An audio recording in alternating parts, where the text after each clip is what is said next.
Hey everyone, and welcome to another Marks & Crafts figurine review. Today I'm going to be reviewing the Jump Out Heroes Kimetsu no Yaiba Tanjiro Kamado figure. Now, this is a special line of prize figures done in Japan called Jump Out Heroes. At the time of recording, I believe only 2 have been released, and I think that there's a third on the way from My Hero Academia. I could be wrong. And pretty much it's just Tanjiro and Luffy from Demon Slayer and One Piece respectively. I don't really know the backstory as to why they did these. I know that they were special limited run figures and things like that. But basically, it's a special figure designed to be jumping out of the manga panels.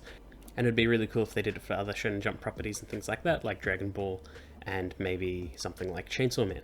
But as it stands now, we only have 2 figures, and they're from 2 separate franchises, and the only one that I'm looking at right now is the Tanjiro from Demon Slayer.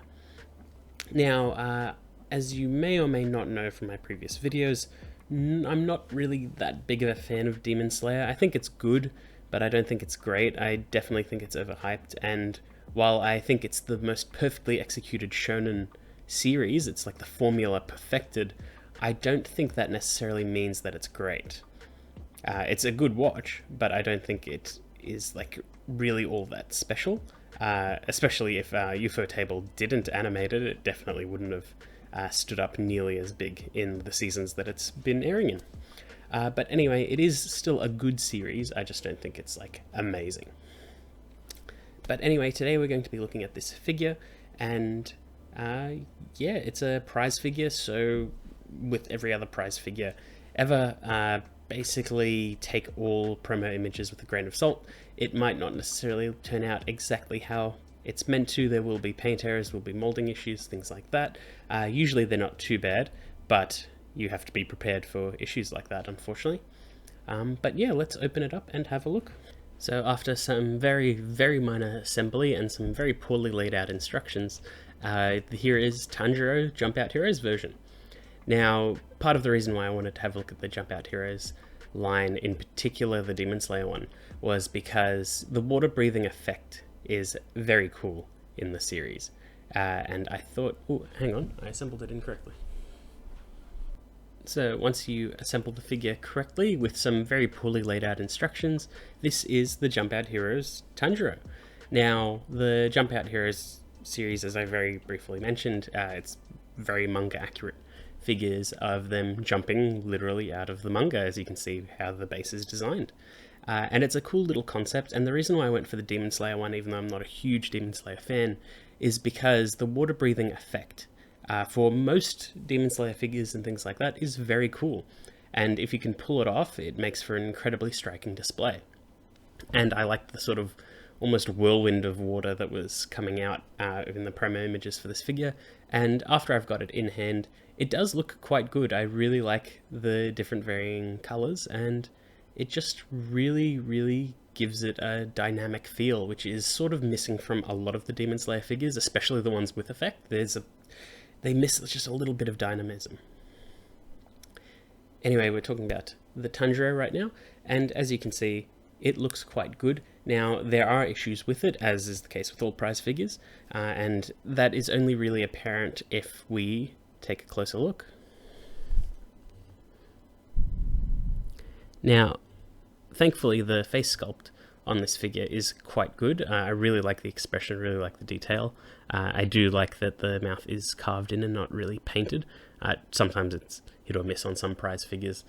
The Hari is decently well detailed, but it does have a sort of like ugly-ish plasticky finish, which is a bit of a shame.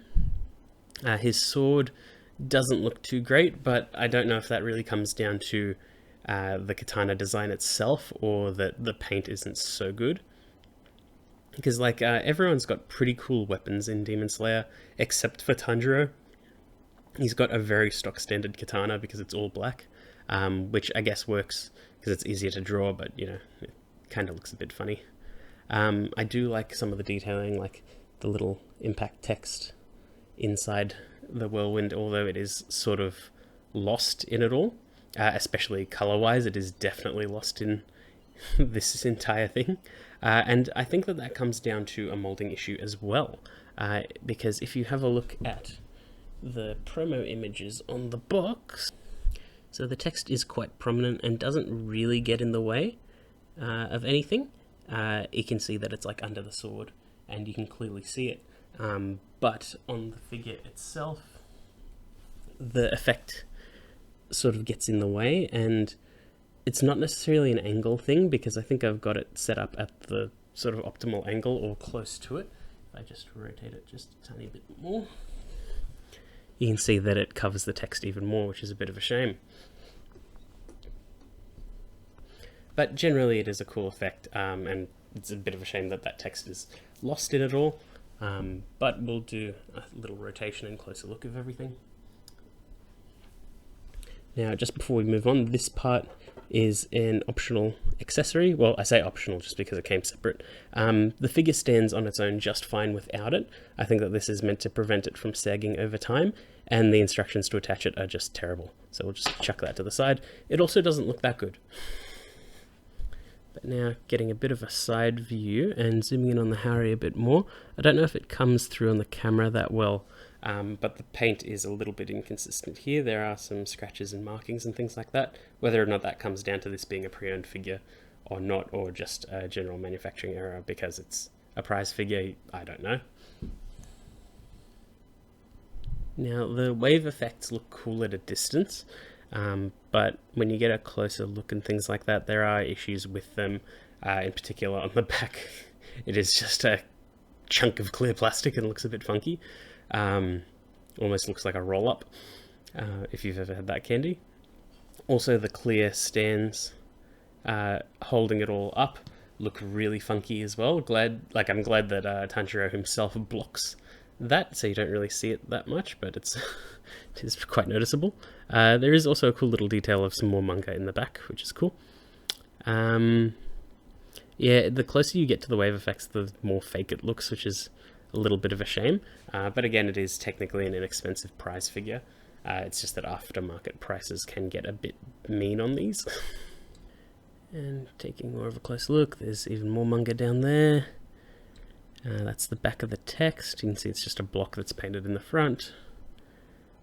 And see, one of my problems with figures like this is they're only good from one angle, and one angle only, or at least like a small range in the front, almost like a cone of vision.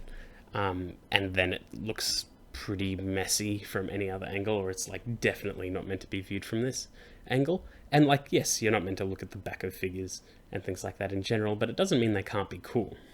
And this is one of those things where it's like all of the stuff to make the front of the figure look good makes the back of the figure look like crap. And even from the side here, there is a very visible mold line slash attachment point seam line just right in the waves there. And the figure feels okay in hand. It does feel just like a hunk of plastic, not even that heavy plastic. It feels quite cheap, like a regular like $20 to $30 prize figure, which is a bit of a shame because it is sort of more limited release. But yeah, it's just, I don't know, it looks cool from a distance and that's about it. I don't think that this is a really cool shelf display unless you put it in amongst all your other sort of like Demon Slayer manga volumes, in which case it would look very cool. But I think conceptually it is very, very cool.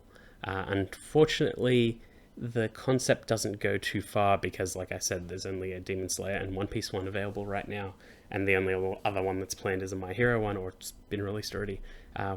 Whatever. In any case, there's only 3 figures in the line.